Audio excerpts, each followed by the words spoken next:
Rasulullah saja bersedia kok mendengar. Cuman sahabat kan hati-hati. Ini Rasulullah, jangan-jangan ini wahyu. Nah kalau ragu nanya dulu. Dalam perang Badar Rasulullah mengatakan, nah kita di sini bikin pos, kita bikin tenda di sini. Lalu seorang sahabat bertanya, Rasulullah, apakah keputusan engkau untuk mendirikan tenda di sini itu atas bimbingan wahyu? Atau istihadmu sendiri sebagai panglima perang? Apa bedanya? Kalau wahyu ya sudah sami'na wa ata'na, enggak ada pilihan, paham enggak paham, suka enggak suka, setuju enggak setuju, sami'na wa ata'na. Tapi kalau istihad boleh usul. Nah kata Rasulullah, enggak, ini tidak wahyu, cuma istihad saja. Nah kalau itu saya usul jangan di sini. Di sana ada sumber mata air. Perang di padang pasir adalah menguasai sumber mata air.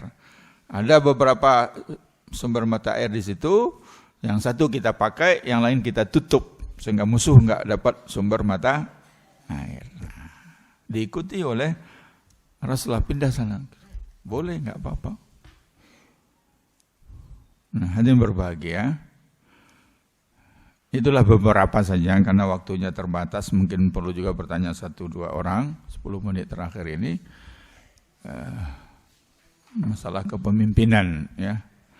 Tapi yang paling pokok yang pertama tadi itu, pemimpin itu harus seorang muslim. Nah, karena itu yang menjadi tema sentral. Jadi memang untuk menyampaikan ayat 51 ini kita memerlukan Ahok.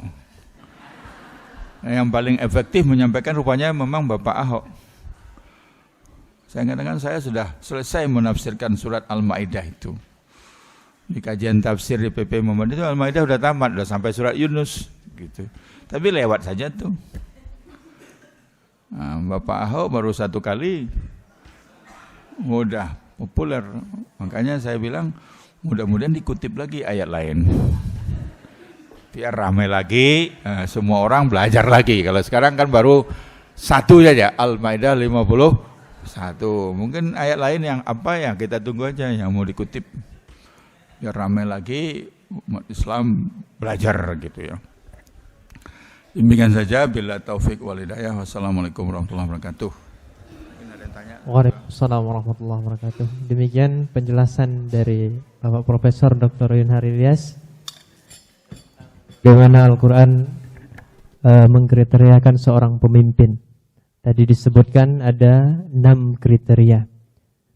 Sebentar lagi akan musim ya, musim pemilihan kepala daerah. Nah, dicek dulu calonnya sesuai tidak dengan kriteria yang 6 tersebut. Ya. Selanjutnya sesi tanya jawab, kami batasi 2 pertanyaan saja karena waktu kita hanya 10 menit untuk diskusi. Dari bapak-bapak dan calon bapak-bapak 1, dari ibu-ibu dan calon ibu-ibu 1.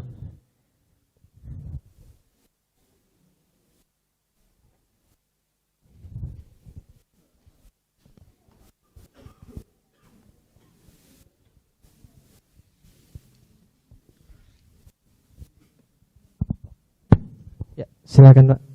Pertanyaan singkat dan jelas. Assalamualaikum warahmatullahi wabarakatuh. Barusan kita membahas kriteria pemimpin. Fokusnya pemimpin harus beriman, muslim.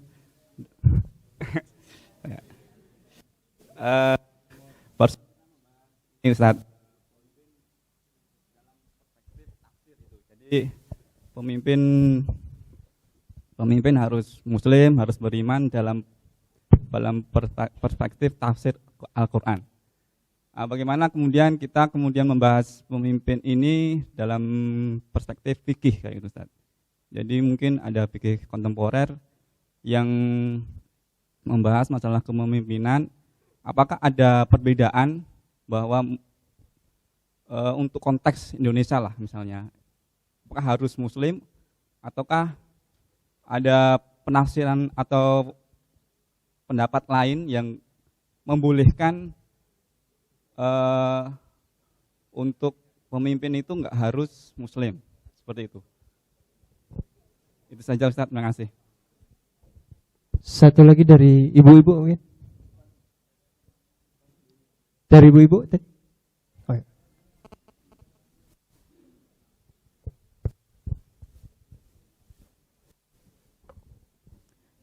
Assalamualaikum warahmatullahi wabarakatuh. Bapak Yunahar, saya mau bertanya, dan ini berkaitan dengan Pilkada DKI. Kita semua rakyat Indonesia tahu persis bagaimana bergolaknya dari Ahok. Nah, endingnya adalah saya sangat penasaran sekali. Andaikan kita yang di luar Jakarta, umat Islam tahu persis kita nggak setuju dengan Ahok. Tapi kita bisa berbuat apa karena kita nggak punya hak pilih. Nah, yang dipikirkan adalah bagaimana rakyat Jakarta. Apakah mereka juga akan seperti kita yang di luar Jakarta? Dan nanti penasarannya, jika Ahok jadi dihubungkan dengan aksi 212 dan 411. Dengan aksi yang sedemikian hebat, apakah nanti Ahok ini kalau menang jadi kita jadi sakit hati, istilahnya seperti itu. Umat Islam tuh nggak terima. Dengan dua aksi yang luar biasa itu, ya kita berharapnya umat Islam menang. Artinya Pilkada DKI tidak jatuh ke Ahok. Nah, bagaimana pemikiran Bapak bisa memetakan bagaimana rakyat Jakarta? Karena kita di luar ini bukan yang memilih Ahok, kita hanya melihat saja. Oke, mekaten Pak. Terima kasih. Assalamualaikum warahmatullahi wabarakatuh. Monggo, Pak.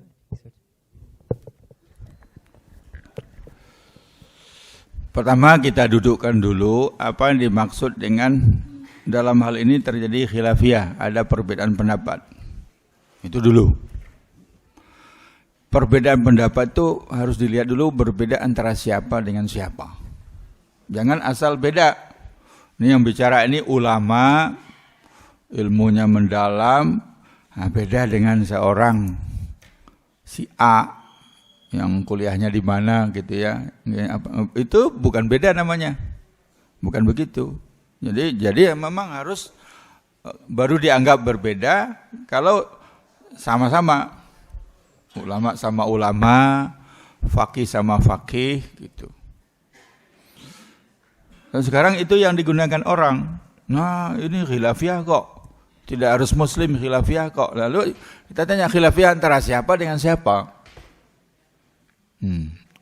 Enggak enak lah nyebut nama ya. Tapi setara enggak itu? Setara enggak? Tapi kalau ikhtalafal ulama, nah baru ikhtalafal fuqaha, jelas ini sama-sama ulama, sama-sama faqih. Ikhtalafal mufassirun, sama-sama mufassir, ya itu namanya khilafiyah. Tapi kalau ikhtalafal alim bil jahil, enggak bisa. Satu ulama, satu yang enggak paham, yang enggak khilafiyah namanya itu. Itu bukan khilafiyah, enggak dianggap itu. Ya. Itu dulu. Nah sekarang ada khilafiyahnya enggak? Ada enggak ulama yang berpendapat non-muslim dari segi fikih boleh menjadi pemimpin? Enggak ada dalam keadaan normal. Tapi yang ada adalah kalau terjadi keadaan yang tidak normal.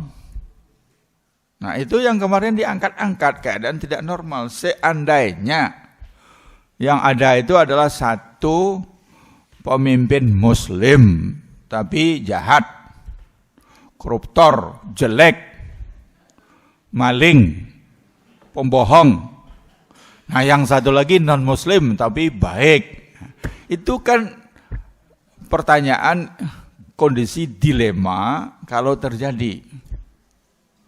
Jadi jangan dibawakan kepada kondisi normal. Nah, kalau kondisi normal Indonesia belum begitu. Masih banyak pemimpin muslim yang baik, pemimpin muslim yang jujur, masih banyak. Nah ini kan kerja media, sehingga ada yang menjawab, wah muslim banyak koruptor. Mari kita buat datanya yang banyak korupsi itu yang mana dulu? Enggak kan? Beda. Skalanya berapa dulu? Ini skala ratusan triliun, ini cuma 100 juta. Beda. Jadi kalau menurut pemahaman saya, antar ulama, antar fuqaha dalam keadaan normal nggak ada yang berbeda pendapat. Ya. Nah, cuma sekarang dalam zaman kontemporer ini memang ada yang mengungkapkan pendapat. Nah, apa pendapatnya? Cuma dipisahkan mana yang jabatan politik, pemimpin dalam jabatan politik, mana yang pemimpin dalam jabatan profesional. Nah, kalau yang profesional dibolehkan. Yang profesi, bukan jabatan politik. Nah, maka sekarang yang jabatan politik itu adalah yang dipilih. Yang dipilih. Yang dipilih itu presiden, wakil presiden, gubernur, wali kota, bupati, sampai lurah ya? Lurah. Kemudian DPR, DPD itu dipilih. Nah, tapi kalau menteri kan nggak ada orang mempersoalkan menteri, presidennya muslim dia tunjuk pembantunya, profesional, menteri, nggak ada yang mempersoalkan. Di Indonesia nggak ada yang mempersoalkan. Zaman Abbasiyah juga ada menteri, tapi yang menentukan kebijakan, yang memimpinnya adalah muslim. Kepala pabrik nggak ada yang mempersoalkan, direktur rumah sakit nggak ada yang mempersoalkan, tinggal maslahah dan manfaatnya saja.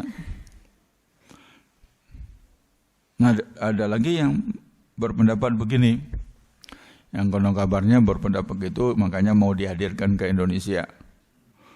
Oh, gubernur sekarang tidak seperti pemimpin dulu. Dulu pemimpin itu memang menjadi undang-undang, menjadi hukum. Dia yang tentukan sendiri. Kalau sekarang enggak. Sudah ada undang-undangnya, ada konstitusinya, ada undang-undangnya, ada peraturannya. Anggaran juga sudah ditentukan. Jadi seorang presiden, seorang gubernur, seorang wali kota, ya itu enggak ada pengaruhnya. Dia cuma pelaksana, tidak lebih daripada seorang kepala administrasi. Ya. Ada yang berpendapat begitu. Oleh sebab itu boleh non-muslim. Apa benar? Mari kita tanya jujur. Ini yang ngomong ini belum pernah jadi gubernur soalnya. Apa benar? Nah, itu udah dijawab oleh Bapak Gubernur NTB. Enggak benar itu. Gubernur itu banyak yang bisa dia putuskan menyangkut kebijakan-kebijakan.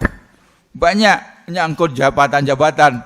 Nyangkut personal banyak, tidak semuanya ditentukan oleh konstitusi atau undang-undangan. Yang ditentukan konstitusi, undang-undang, aturan itu garis besarnya saja. Nah, itu yang ada cuma begitu anunya.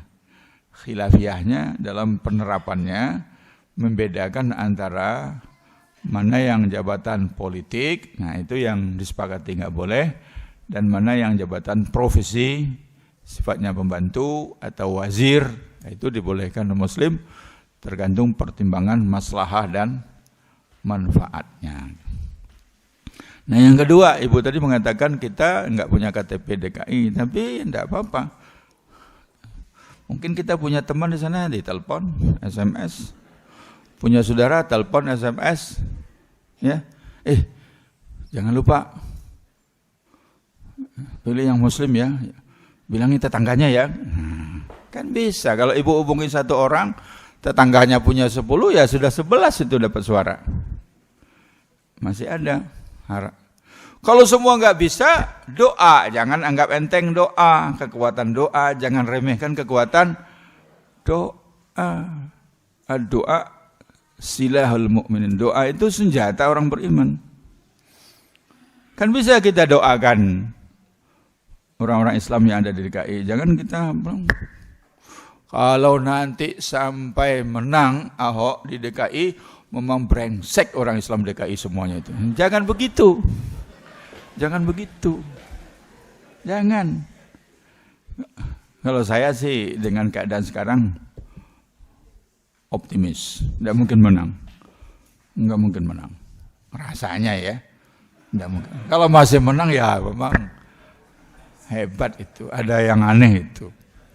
Rasanya enggak mungkin menang gitu. Apalagi nanti sudah diadili, duduk jadi terdakwa, kemudian divonis masuk penjara, masa masih menang? Nah, gitu ya. Kita optimis, kita husnuzan. Mudah-mudahan husnuzan kita ini diiyakan oleh Allah. Karena Allah mengatakan ana inda husni zanni abdi. Saya ikuti sangka baiknya hambaku. Nah, kita berdoa, ya Allah, saya percaya kepada Engkau ya Allah. Tidak mungkin Engkau biarkan dia menang. Nah, gitu. Tapi kalau katakan tidak mungkin bisa dikalahkan, tidak bisa. Jadi memang apa yang bisa kita lakukan ya kita lakukan. Hubungi saudara kita kan boleh saja. Teman ada, saudara ada, tetangga mungkin di Jakarta, nah, suruh dia pesan dengan temannya yang lain. Dan kalau semua nggak bisa ya kita mohon kepada Allah yang membolak-balikkan hati. Cukup habis ya. Nah, karena dibatasi waktu jadi yang pertama bertanya cuma 2 orang perwakilan. Ya. Satu perwakilan bapak-bapak dan calon bapak, tadi disebut begitu. Dan satu lagi perwakilan ibu-ibu dan calon ibu. Padahal ada yang calon kakek juga ini. Bukan cuma ibu-ibu aja, calon nenek juga. Terima kasih. Bila taufik wal hidayah. Wassalamualaikum warahmatullahi wabarakatuh.